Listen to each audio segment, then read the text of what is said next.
रखा है, हड़प्पा सभ्यता के सर्वप्रथम खोजकर्ता कौन थे? तो इसका उत्तर है दयाराम साहनी। दयाराम साहनी जो है हड़प्पा सभ्यता के सर्वप्रथम खोजकर्ता माने जाते हैं। प्रश्न नंबर 2 की बात की जाए तो हड़प्पा सभ्यता की खोज किस वर्ष हुई थी? तो हड़प्पा सभ्यता की खोज 1921 ईस्वी में हुई थी। प्रश्न नंबर 3 की बात की जाए तो 3 में दे रखा है, हड़प्पा सभ्यता की किस नदी के किनारे स्थित है? तो हड़प्पा सभ्यता रावी नदी के तट पर है। ठीक है। प्रश्न नंबर 4 की बात की जाए तो मोहनजोदड़ो में सबसे बड़ा इमारत कौन थी? तो ये थी ग्रेट ग्रेनरी। प्रश्न नंबर 5 की बात की जाए तो सिंधु घाटी सभ्यता को हड़प्पा सभ्यता किसने नाम दिया?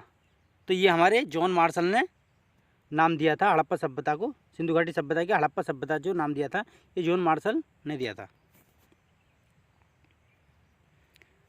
प्रश्न नंबर 7 की बात की जाए तो सिंधु घाटी सभ्यता में खोजा गया सर्वप्रथम स्थल है।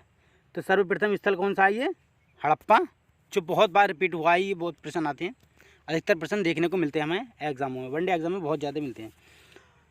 प्रश्न नंबर 7 की बात की जाए तो हड़प्पा कालीन नगरों में कौन सा नगरीय स्थल मृतकों के टीले के नाम से जाना जाता है? तो ये मोहनजोदड़ो, जो मृतकों के टीले के नाम से जाना जाता है। प्रश्न नंबर 8 की बात की जाए तो 8 में देखा है कि सिंधु घाटी सभ्यता की सबसे बड़ी इमारत कौन सी है? तो ये अन्नागार को माना जाता है। हर एग्जाम में बहुत रिपीटेड हुए हैं ये प्रश्न। अन्नागार को माना जाता है सिंधु घाटी सभ्यता की सबसे बड़ी इमारत। प्रश्न नंबर 9 की बात की जाए, सिंधु घाटी सभ्यता में प्रयोग की जाने वाली ईंटों का अनुपात क्या था? तो ये ईंटों का हमारा अनुपात था हमारा 4-2-1। घटता हुआ क्रम है, ऐसे याद रख लेंगे आप। 4 है, फिर 2 है, फिर 1 है।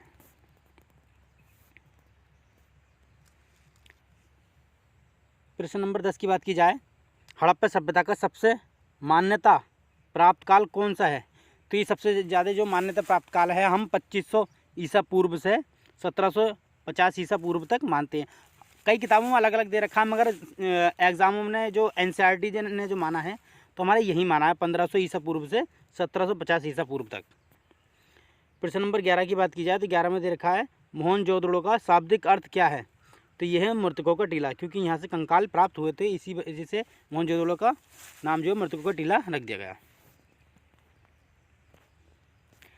प्रश्न नंबर 12 की बात की जाए तो 12 में दे रखा है, हड़प्पाकालीन स्थलों में से अभी तक किस धातु की प्राप्ति नहीं हुई है? तो ये हुई हमारे लौह धातु की प्राप्ति नहीं हुई है। वैसे इस सभ्यता को कांसन युगी सभ्यता भी कहा जाता है, जो आगे प्रश्न दे रखा है मैंने।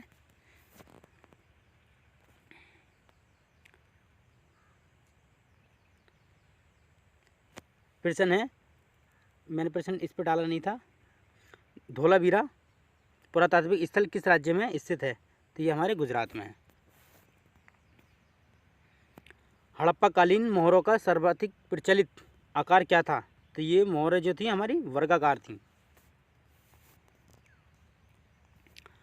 भारत में चांदी के साक्ष्य सर्वप्रथम किस सभ्यता से प्राप्त होते हैं? देखिए मतलब पीछे जो दिया था वो लोहा मतलब अभी तक प्राप्त नहीं हुआ है।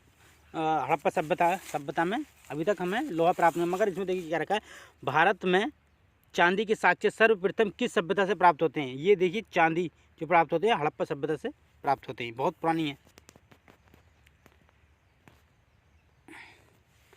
हड़प्पा काल की मुद्रा में मुख्यतः किस पदार्थ का प्रयोग किया जाता था? तो ये सेलखड़ी। ठीक है।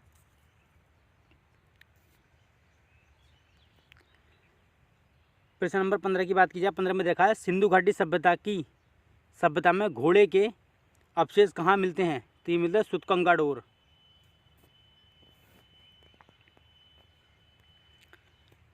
प्रश्न नंबर 16 की बात की जाए तो दे रखा है, सिंधु घाटी स्थल कालीबंगा किस प्रदेश में स्थित है? तो ये हमारे राजस्थान में।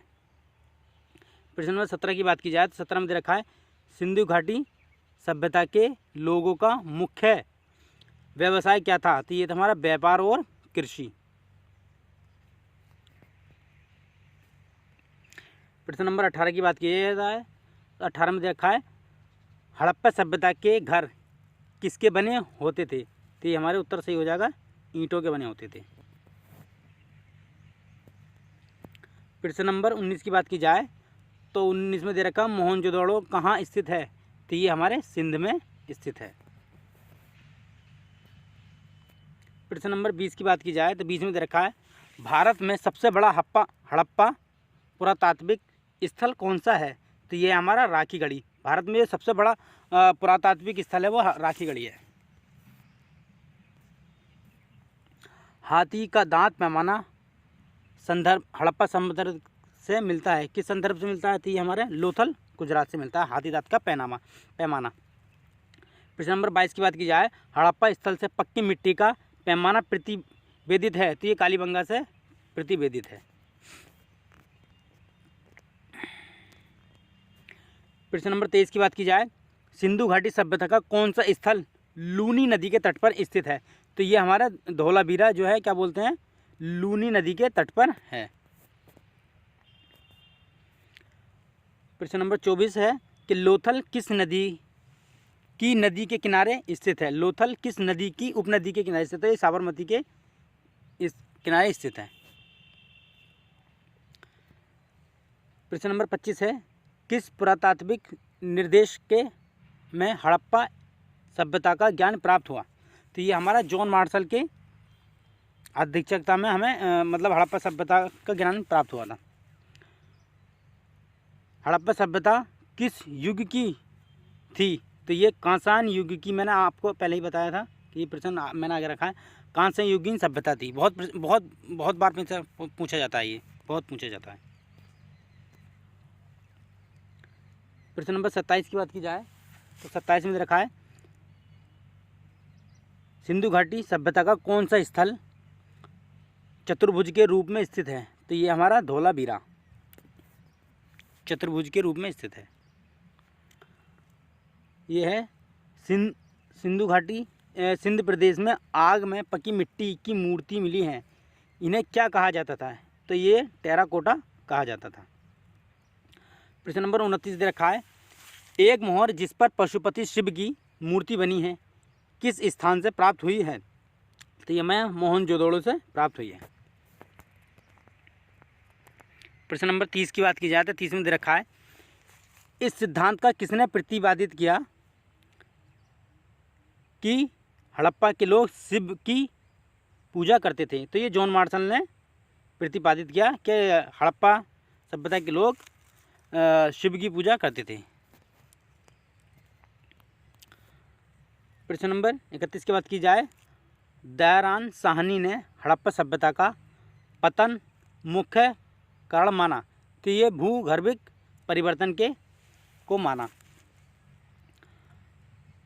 प्रश्न नंबर 32 की बात की जाए तो हड़प्पा नामक पुरास्थल किस सभ्यता से संबंधित है? तो ये हमारा सिंधु घाटी सभ्यता से संबंधित है। प्रश्न नंबर 32 की बात की जाए तो 32 में दे रखा है कि हड़प्पा सभ्यता की लिपि कैसी थी?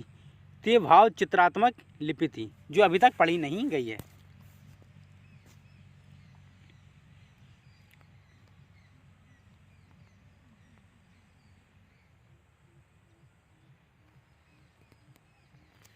प्रश्न नंबर 34 की बात की जाए हड़प्पा सभ्यता का प्रमुख जानकारी कहाँ से मिलती है? तो ये पुरातात्विक खुदाई से मिलती है।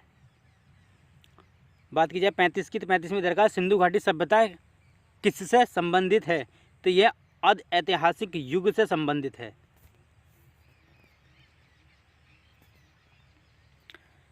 मूर्ति पूजा का प्रारंभ कब से माना जाता है? तो मूर्ति पूजा का जो पूर्व आर्य काल से माना जाता है। मूर्ति पूजा का जो प्रारंभ माना जाता है पूर्व आर्य काल से माना जाता है।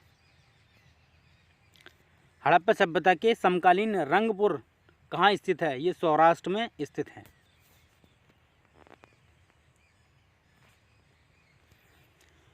प्रश्न नंबर 38 है कि मोहनजोदड़ो और हड़प्पा सभ्यता की खुदाई किसकी देखरेख में की गई थी? तो ये देखरेख में की गई थी सर जॉन मार्शल।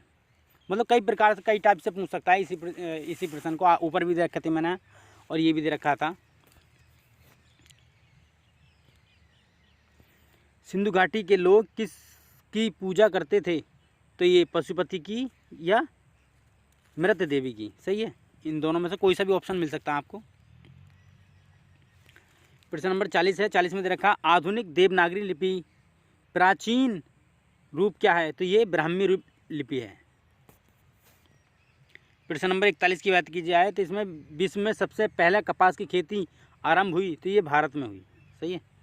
सिंधु घाटी सभ्यता जानी जाती है, तो सिंधु घाटी अपने नगर नियोजन के लिए जानी जाती है। देखिए फिर प्रश्न आ गया, भारत में चांदी की उपलब्धता के प्राचीन साक्ष्य कहाँ से मिलते हैं, तो ये हमें मिलते हैं हड़प्पा सभ्यता की संस्कृति से। प्रश्न नंबर 44 की बात की जाए, 44 में देखा है कि हड़प्पा सभ्यता के अंतर्गत हल से जुते हुए खेत का साक्ष्य कहाँ मिलता है, तो कालीबंगा से मिलता है। प्रश्न नंबर 45 की बात की जाए तो 45 में दे रखा है हड़प्पा का कौन सा नगर 3 भागों में विभक्त था, तो ये धोलावीरा। प्रश्न नंबर 46 की बात की जाए सिंधु घाटी सभ्यता की नगर नियोजन पद्धति किस पर आधारित थी, तो ग्रिड पद्धति पर या जाल पद्धति पर आधारित थी। प्रश्न नंबर 47 सिंधु घाटी सभ्यता किस स्थल से हाथ से बने हुए सूती कपड़ों की प्राप्ति हुई है, तो मोहनजोदड़ो से प्राप्त हुई है। तो आज का सेशन हम इतना ही रखते हैं। नेक्स्ट सेशन में हम अगले प्रश्नों से शुरू करेंगे, ठीक है।